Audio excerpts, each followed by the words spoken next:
Samahan niyo na naman kami sa aming bagong paglalakbay dahil nga inip na inip kami dito sa aming bahay kaya naman for the go ang aming gala.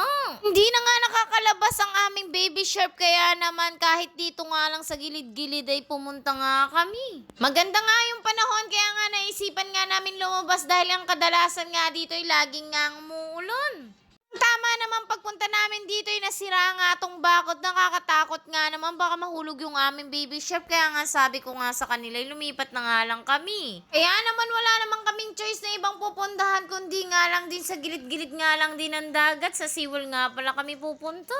Pagdating naman namin sa SeaWorld, tamang-tama naman naghahanap sila ng gusto nilang merienda kaso wala nga kaming makita. Alas 5 na nga pala ng hapon dyan kaya naman hindi nga ganun kainit. Kaya naman kasarapan ang lamig. Dahil dyan ngiting tagumpay na naman ang aming baby shark. At kahit nga nagugutom na nga sila hindi naman halata sa kanilang katawan. Diyos ko po, Rogone. Mga bandang hapon din, panitingin nga namin dyan sa gilid-gilid dahil ang dami nga talagang alimasag. Nagsisiahon nga sila. Maganda nga talaga yung mga tanawin nga dito kasama na nga rin yung mga alimasag na aming natatanaw. Di nga rin masyadong makita yung mga alimasag na nabibidyoan ng aming ate dahil nga ang likod niyang mag-videographer. Ang tama nga naman may nakita nga kaming nag-iihaw-ihaw nga dito sa dulo kaya naman tinanong ko sila kung gusto nga nila.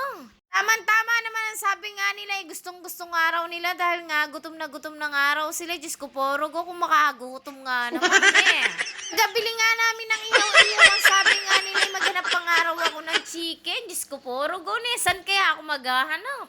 Naghanap-hanap ako dito, nakahanap nga rin ako. Kaya naman ito, dito na nga lang din kami kakain sa gilid-gilid.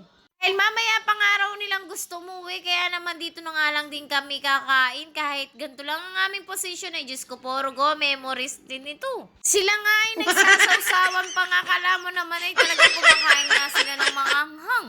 Yung ako nga dito ay talaga nga naman tinitignan ko na nga lang sila kung paano sila kumain dahil nga yung aming baby shark ang aking inaasikaso. At binabalatan ko nga yung hotdog na binili ko kay baby shark dahil nga yung huli niyang kain na may hotdog may balat nga yun ay Diyos ko po, yung Rugo, ayun talaga ay nakapagpa-ospital nga sa kanya. Mula nga nung na-ospital siya, hindi na nga talaga siya kumain ng hotdog. Ngayon na lang nga uli dahil wala nga ako mabiling pagkain nga niya. Hindi nga siya lumalayo nga dito sa aming tabi dahil nga may 2 pusa nga kaming kasama nga dito. Ay, Diyos ko po, Rugo, takot na takot nga siya. Nabot na nga rin kami dito ng gabi dahil nga yung 2 bata ay ayaw pa nga rin nga nilang umuwi dahil nga gusto nga nilang magpahangit at malamig nga raw dito. Nga naman nung naubos na nga namin yung aming kinakain ay umuwi na nga rin kami dahil nga naman baka masipon at mahamugan ng masyado ang aming baby shark.